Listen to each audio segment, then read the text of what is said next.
Right. And that brings up another really good point that I've had to become more passionate about as a dad, and that is realizing that Deuteronomy 6 passage actually opens up with words that are all about the parents. We tend to jump right to impress them on your children when you sit up and when you walk and when you lie down and when you go to the movie theaters, whatever. It's this long list of when and where and how to impress them on your children. And we tend to think about that a lot when we're talking about Deuteronomy 6. But when you think about where it really starts, it starts with parents. Love the Lord with all your heart, soul, and strength. Right? And then it talks about knowing God's commands. These and commands then, need to be upon your hearts. Exactly. Be on your hearts, impress them upon your children.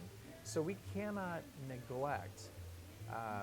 If we think we can get by to be good parents by just making sure our kids know the Bible stories, that they've said a sinner's prayer or something like that,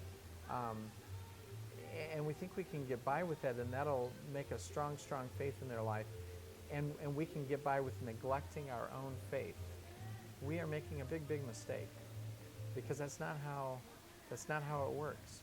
We can't give what we don't have. Exactly. And so we need to make sure that as parents, we are nurturing our souls as well. It's kind of like when you're on an airplane and they're doing the safety demonstration.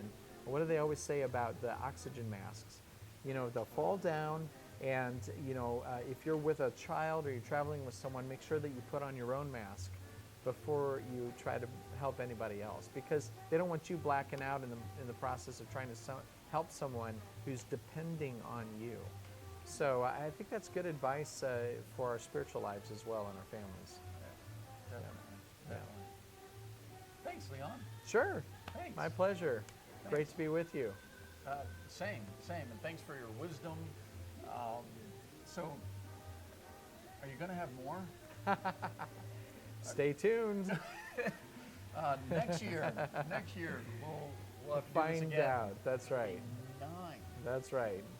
Well, you never know. Well, we have 5. Yeah. We have 5, and we get the same thing. Oh, sure. Are you done? I get that question a lot. Yeah. Yeah.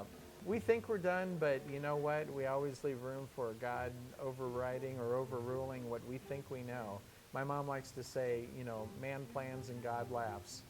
And sometimes That's a great quote. Sometimes that's how life goes. But, I just think ultimately, whether it's how many children you have or any other part of our life, I want to take the posture that Christ had in Gethsemane when he had the full freedom to express to the Father, here's what my will is, here's what my desire is, but your will be done. And I think, that's how we've approached our family and having babies, and I think that's a good way. It's not an easy way. We've certainly had our times of not doing that well, but I think God wants our hearts more than just our obedience to his commands. He wants our hearts too, and so I think that's the way to go. Cool. Yeah. Hey, Thank you thank you, very Jonathan. much. My Thank you. pleasure.